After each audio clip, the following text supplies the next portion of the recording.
So by now, you guys should have finished off writing chapter 1.7, which we would have looked at last week, data processing.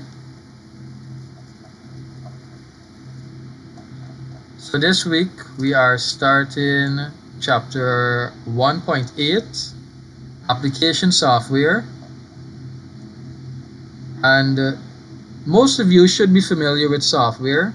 Even if you don't have a computer, you have a phone or a tablet or some sort of device, and they all have some sort of software or application that they are running.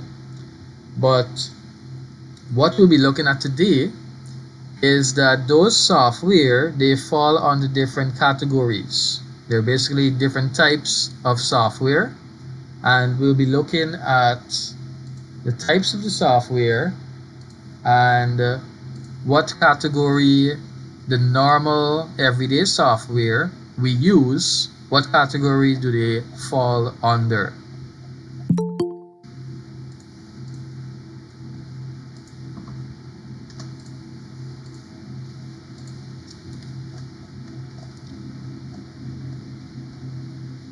So today we'll be looking at application software. And can anyone remember what is the other type of software? Application software is one. What's the other type of software? System software. Very good. The system software. So those are the two types of software, system and application. And can anyone remember what the system software does? What it basically does? You don't have to. Sir, it runs the hardware. Very good. It So it controls the hardware. controls the hardware, run the hardware. Just the hardware? No, sir, and other software. Very good. System software controls the hardware and any other software, which basically includes the application software also. So today we'll be looking into the application software. Now to get us started, let's have a reader for the first paragraph, and we'll have, should we start? I think we'll start from the top. Akhilesh, can you read for us?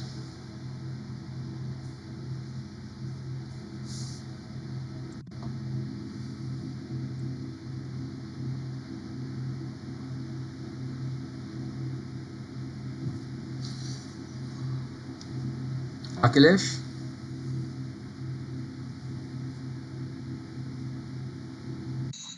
Sir, there isn't anything on the screen. There isn't? No, sir.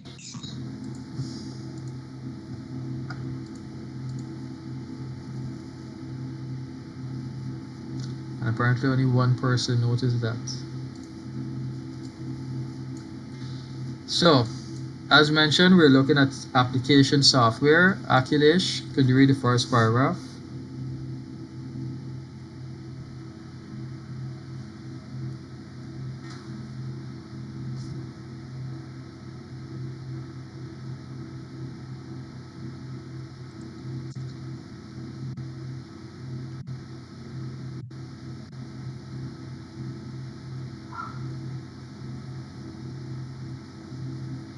Akhilesh?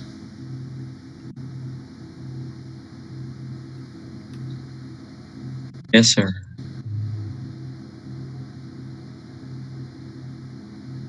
You have seen the operating systems. You have seen the operating systems such as Windows is essential for a computer to work. Most of the software we use regularly has been created to do special tasks, for example, word processing or desktop publishing. Term for software such as this is application software or an application program. So, application software is defined as any program that enables the computer to carry out one or more specific tasks. Good. So, an application software, we would have looked at that term before. And as we discussed, the system software, which also refers to the operating system, if you can remember, the system software has two types of software that falls under it. The operating system is one, and what's the other one? What's the other kind of system software?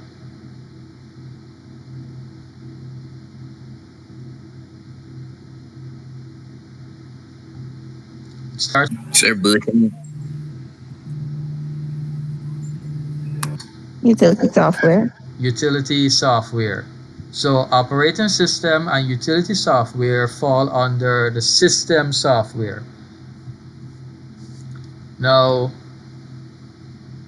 when it comes to an application software, that basically does one or more specific tasks. So it can either do one task only or it can do multiple tasks. For example, um, Microsoft Paint is an application software. When we would have looked at that in one of our previous classes, it does one specific task. I would have asked you if Microsoft Paint can play a video, if it can allow you to go on the internet. It only allows you to paint or draw. So it only allows you to do one task, and that is an application software. Now, as mentioned, there are different types of application software, different categories. So let's look at the first category, and that is general purpose software. Amelie, can you read for us? The most popular applications are those that are not specific to any organization or business and can be used by anybody.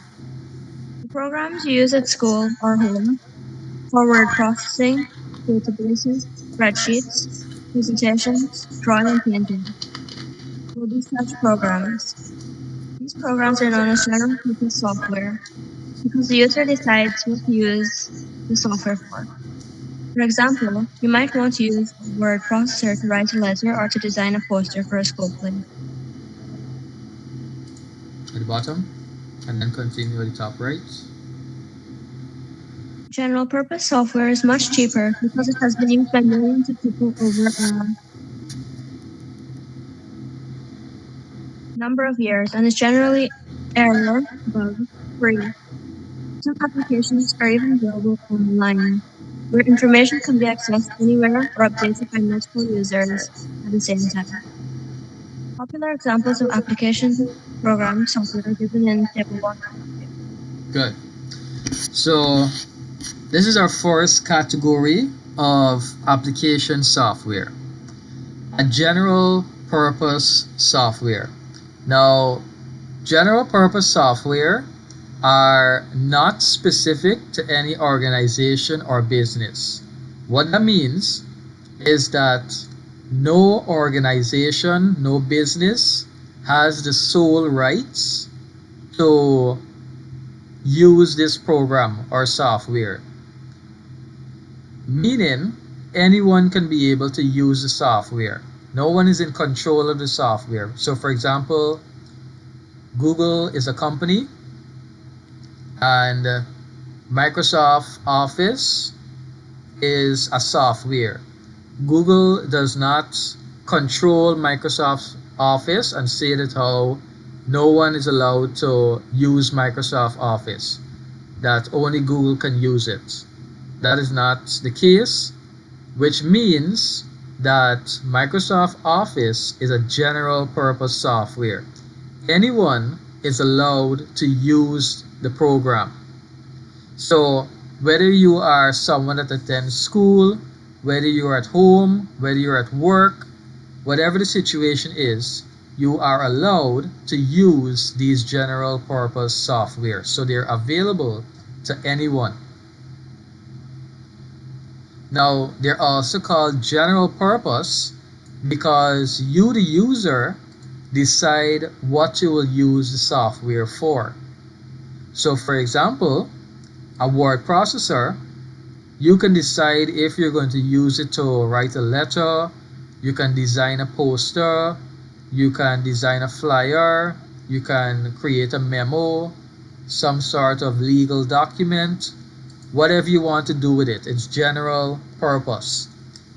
They, the creator of the software, Microsoft, they don't tell you that you have to use Microsoft Word only to type letters. You are allowed to use it however you see fit. If you want to open Microsoft Word just to play tic-tac-toe, that is your decision. It's a general purpose software and you can use it for any purpose that you see fit.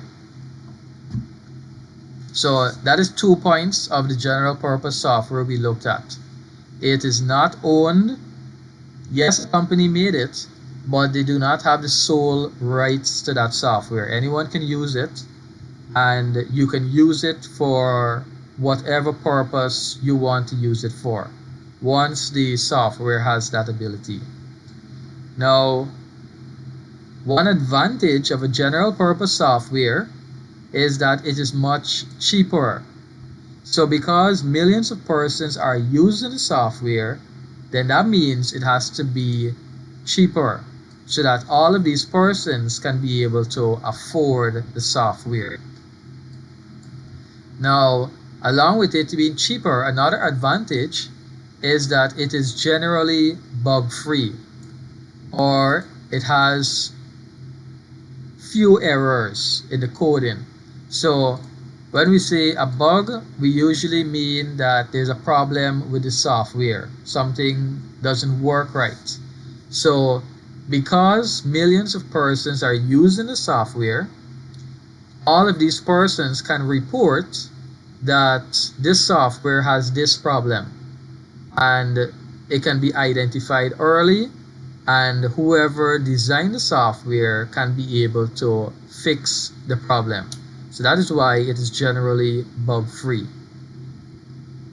Now, some of these applications can be used online, and by being used online, the information can be accessed anywhere and it can be updated by multiple persons at the same time. So an example of this can be found in table 1.5. So let's look at that table.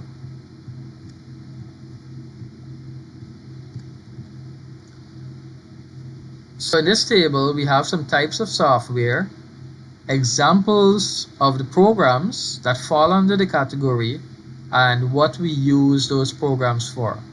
Before we get into the table, can you guys, can anyone make a guess as to which one of these programs here do you think is an online program? From this list here that I'm highlighting here. Some of you would have come across these by now. Which one of these looks like an online program? Adobe PageMaker. Okay. Anyone else? Which thing? Well, I use Google Docs online. Right. Google Docs is one example. Basically, any one of these programs that has the word Google in front of it is an online program, because for those of you who would have used these software, you actually don't download these software. If you go to your browser and you type in Google Docs, it's going to take you to a website that you can create Google Docs or documents. If you type, what's the other one? If you type Google Slides,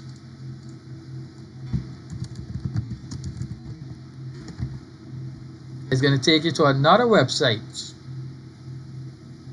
where you can create slide presentations.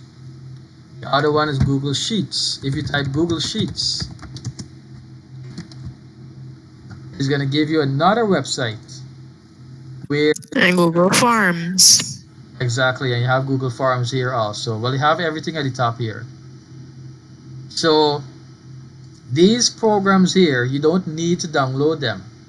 They are online, and because they're online, as the paragraph mentions, they can be accessed anywhere because all you need is internet connection and a browser, and it can be updated by multiple users. So these documents, you can easily share them with a friend. So if you and your friend are working on an assignment, you can actually create a Google Doc and share that document with your friend so that both of you can work on the same file at the same time. So your friend type a part, you type a part, and you complete the assignment. So that's a benefit of these online applications.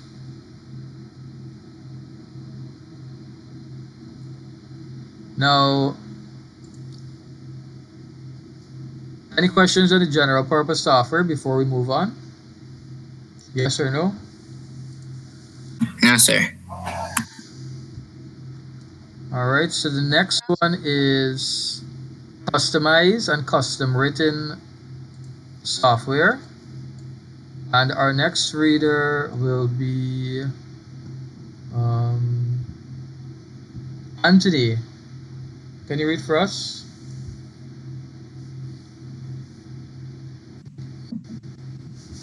Customized software is general purpose software that has been modified to perform specific tasks for the user. Word processing, spreadsheets, and database programs are examples of general purpose that can be customized by automating certain parts of the software or writing and adding program modules to perform specific tasks. In contrast, custom writing software, which is also known as bespoke or tailor-made software, software written in specific organizations such as the military, in hospitals, for medical equipment, or in banks and other financial institutions. It also involves specific training, since users need to be able to use it efficiently. Other examples of tailor-made software include that used by air traffic controllers who manage the flights of thousands of aircraft, accounting software, airline reservation software, and computer-aided design. These are not general purpose since the users of these kinds of software, for example, accountants and are trained in a particular field of expertise. Since this software is specific to an organization or business, it can be very costly to create and may take a long time to write before it can be used. Good. So we're basically looking at two categories here, customized and custom written. But you can see that they're almost closely related. It's just that where are they getting their source from? So let's first look at customized software. So what the customized software does is that it takes the general purpose software and it modifies that software. So a person would take the general purpose software, for example, Microsoft Word or Microsoft Excel, and they would modify it so that it does something specific. And in that case, that is called a customized software. So know the difference. Customized software is taking a general purpose software, modifying it so that it does something specific.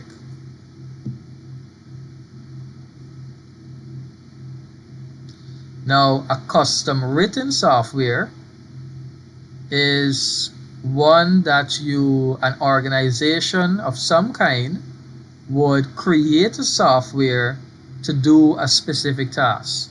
So in this case here, where is the part?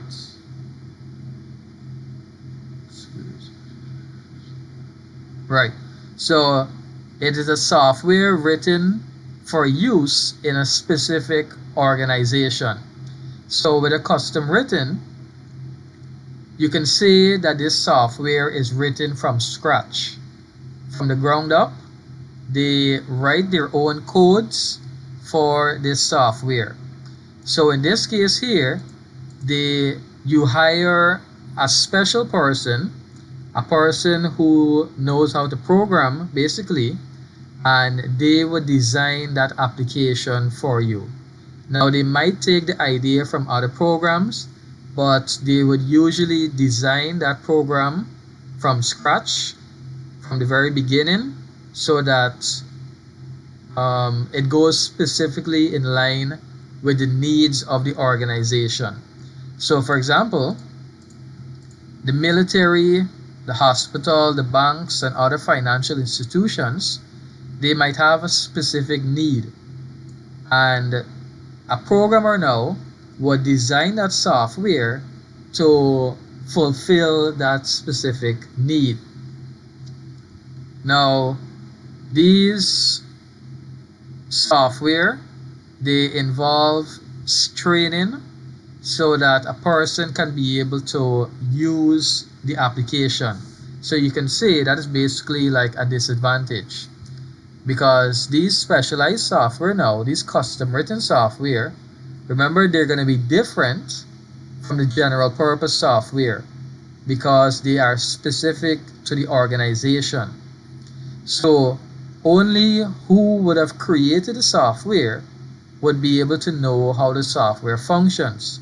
So anytime the organization needs to hire someone to use the software, they would have to put that person through a training program so that they would be able to know how to use that software. So you can say it as a disadvantage to the user and to the company, because every time they have to hire someone, they have to train someone. Every time, if that person leaves the company, then basically they have to go and find someone, retrain that person now, and then that person will be able to know how to use the software. So other examples of tailor-made, so there's basically three names: custom written, bespoke, and tailor-made software. They can be used interchangeably. So examples of the tailor-made software are software that are used for air traffic controllers. So they don't use Microsoft Word or Microsoft Excel to control their air traffic. They use a specialized software which is used to manage flights. We have examples like accounting software, airline reservation software, computer aided design. These examples here, you guys should remember. Examples of custom written software. It's important for you to remember those examples. Now, note, these software are not general purpose, as would have been mentioned, since the user for this software needs to be trained.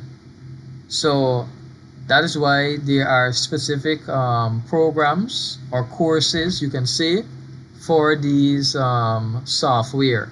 So for those of you who want to be accountants, you would know that there are certain software that you need to learn, like the QuickBooks and so on, and because those are custom written software, persons have to be trained in that area to be able to use that software. Now, for those of you who are going into the science field, certain experiments, when you carry them out, they might be using different software to be able to conduct those experiments. So you now would have to be trained in that area as to how to use this software to conduct the various experiments. Now, you can see another disadvantage of the custom written is that since the software is specific to an organization, it is very costly to create. Because remember, you have to hire a person to be able to make this software. And in some cases, it might be one person or a team to create the software. And because it is only for this organization, and because you're hiring someone, it can be costly. And it might actually take a long time to write the software and put it into use, because it depends on how much persons you can afford to hire. If it's just one person or maybe a team of persons to create the software, and it's going to take some time for them to write the code so that you can get an actual software to be able to use. So note the difference between a customized and a custom written. The customized uses the general purpose and modifies it to do something specific, whereas the custom written would basically start from the ground up. It would start from scratch. They would hire a person to develop this software specifically for some sort of requirement. Any questions on customized and custom written before we move on?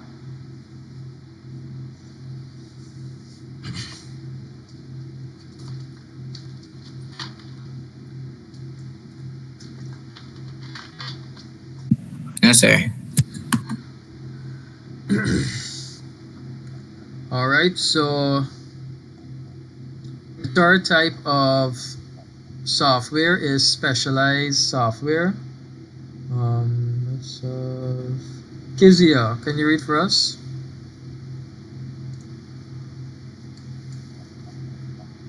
Yes, sir.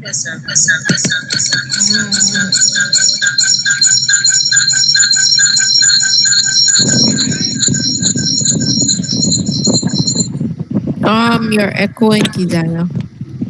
It's your two devices that you have. You need to lower the volume on one of them or separate them. Sir. Yes. Gitanjali, now you're making a lot of noise.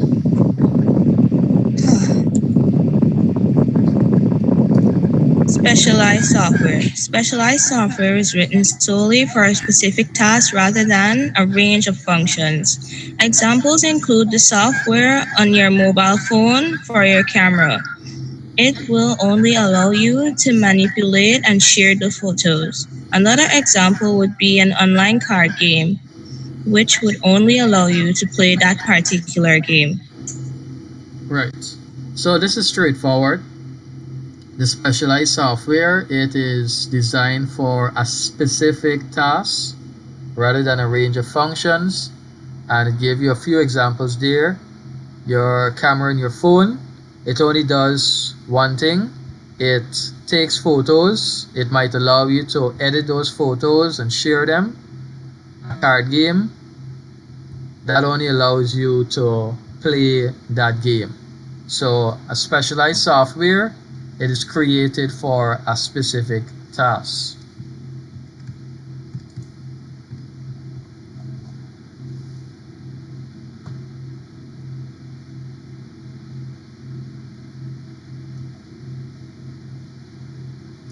So the last one now is an integrated software, the fourth category. And let's see, Liana, can you read for us?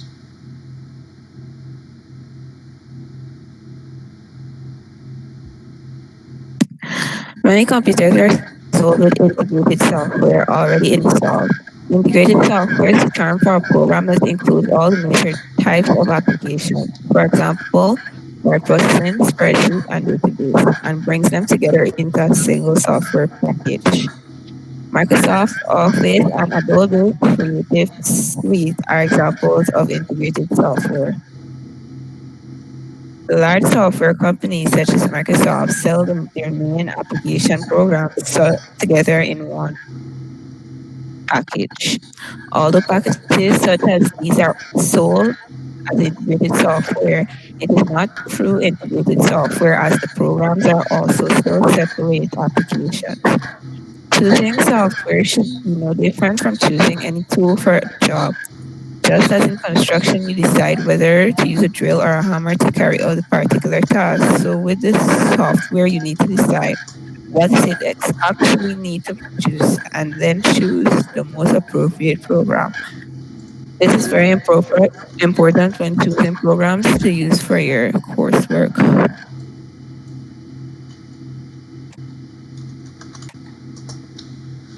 Right.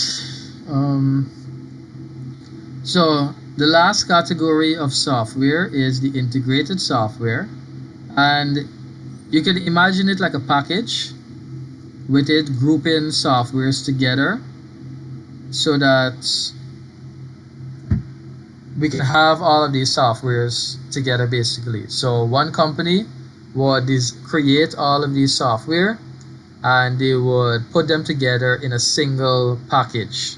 So for example, Microsoft Office, when you install Microsoft Office, you would get the other software that are inside of that package, which would include Microsoft Word, Microsoft Excel, Microsoft Access, Presentation, and the rest of software.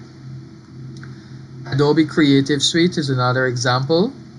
So note that Adobe Creative Suite is the software package, and in that package now you get the software such as Adobe Photoshop, Adobe Premiere, Adobe After Effects, whatever was packaged in that software package.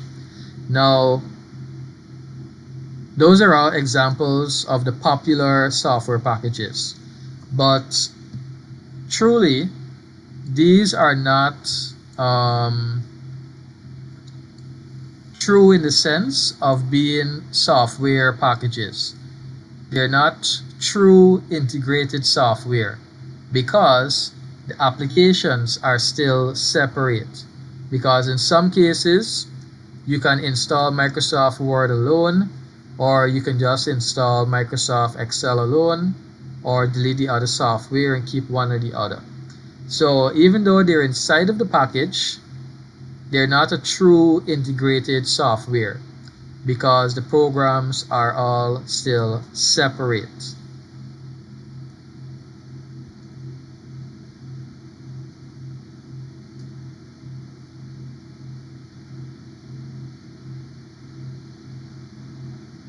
Good. And the last paragraph basically tells us that if whatever tasks we have, just as if we are building a house, we decide what tools we would use, whether that be a drill or a hammer. So whatever assignment, whatever task we have, we would determine which program is most appropriate. If I want to type a letter, what program would you use? That's a question for you guys. If I want to type a letter, what program would you use?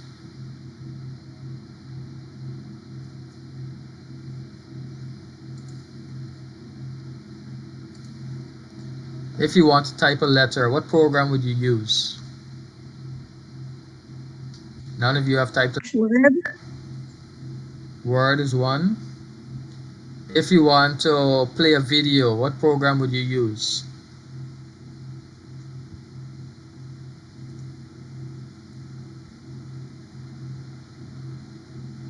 YouTube. YouTube. If you want to play off,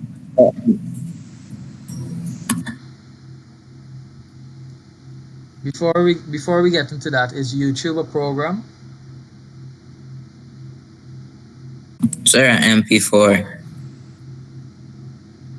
We're looking at applications, we're looking at software. So if you want to play an offline video, what software or what application can you use?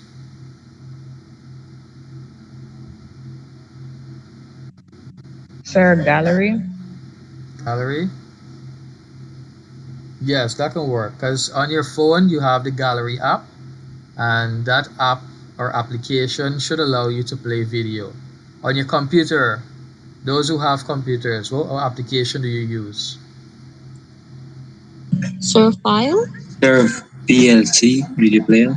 VLC, that's what I'm looking for. VLC is one example. So that is an application you use to play video. What about Windows Media Player? I'm sure most of you have heard of that. That comes with your computer by default. Um, let's see.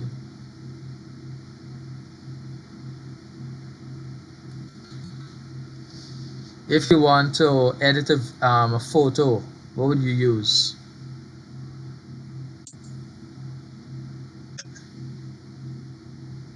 Adobe Premiere. Adobe Premiere. So if you want to edit a video now, what would you use? The same thing. Well, actually, Adobe Premiere is only used for video, and Adobe Photoshop is what you would use for images. So the idea is that depending on whatever need you have, you would use the appropriate software for that need.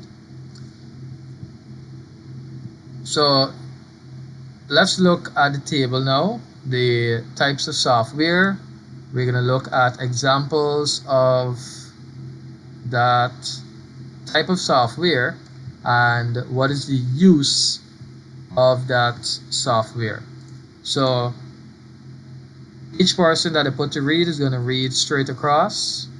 So the first person is going to be Amina. The first type, word processing. Word processing. Examples of application programs. Microsoft Word, Google Docs. Purpose. Writing letters, reports, and other documents. Good. Arifa, next one.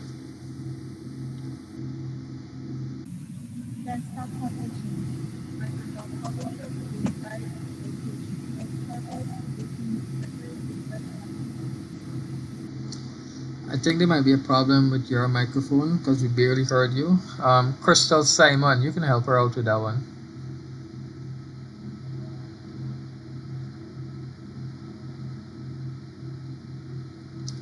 Simon?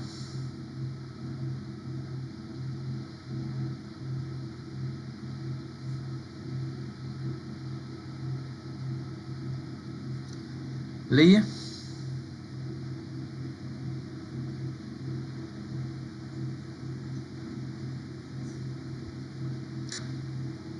Gitanjali? Yes, sir. The next one? Sir, I can't see the screen properly.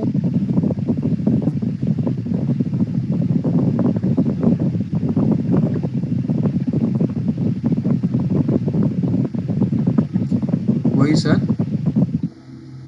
I said, sir, I can't see your screen properly.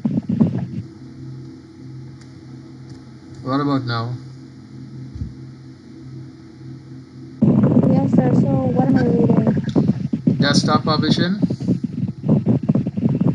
Desktop publishing, Microsoft Publisher, Google Slides, Adobe PageMaker. Producing newsletters, leaflets, and posters. Jonathan, you can take the next two.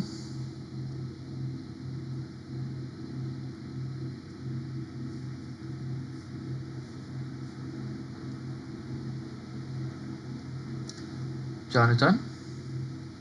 Yes, sir. Sorry, I wasn't hearing just now. So from spreadsheets. Database. Oh, database. Database is examples of application programs, Microsoft Access. Purpose, searching and sorting data. Types of software, spreadsheets. Example of application programs, Microsoft Excel, Google Sheets. Purpose, commonly used for finance, budgeting, and so-called number crunching. Also used for creating models, simulations, and what-if queries. Good.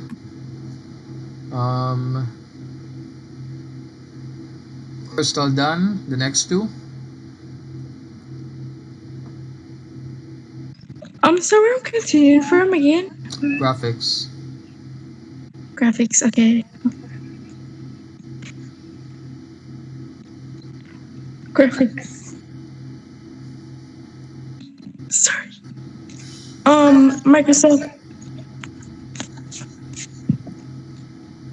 Microsoft Paint. Sorry, Cassie. Oh.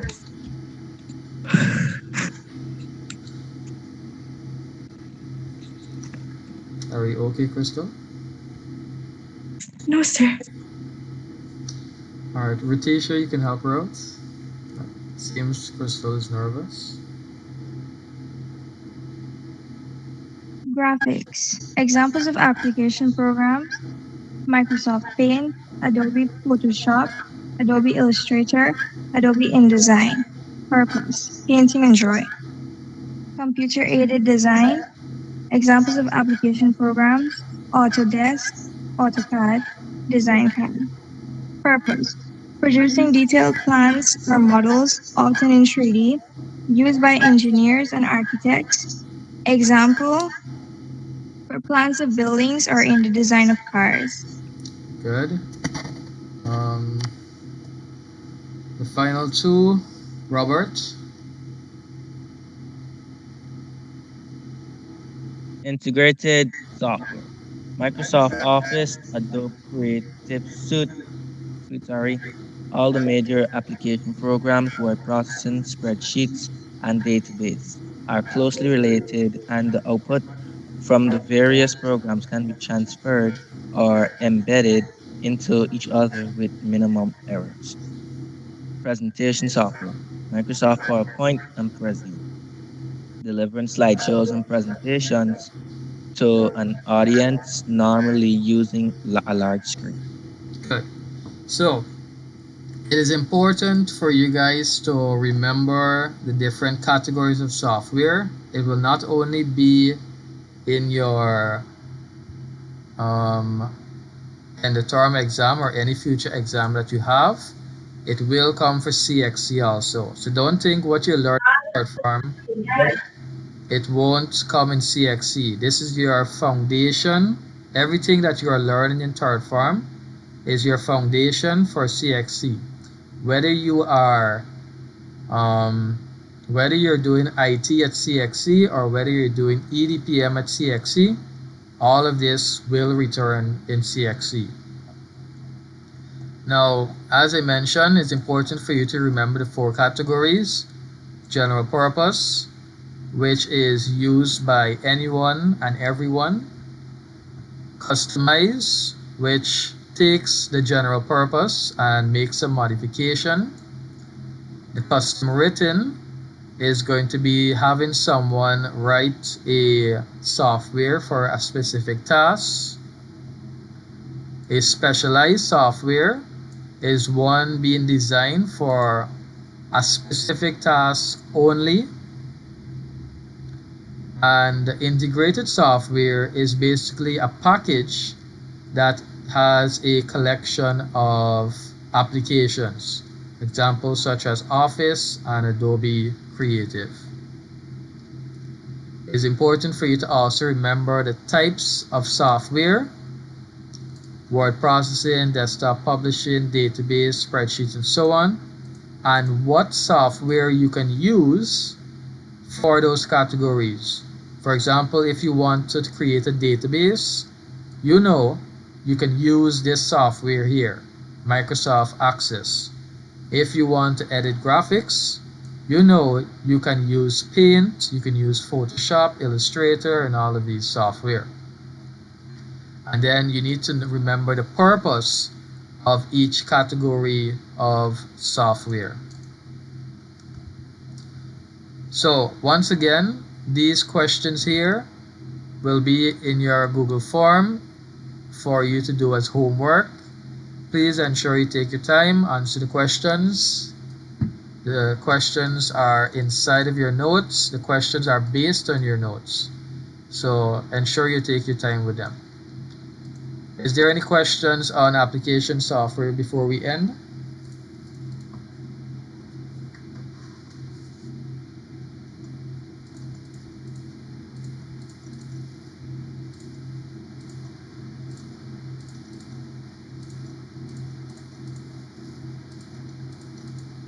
Okay.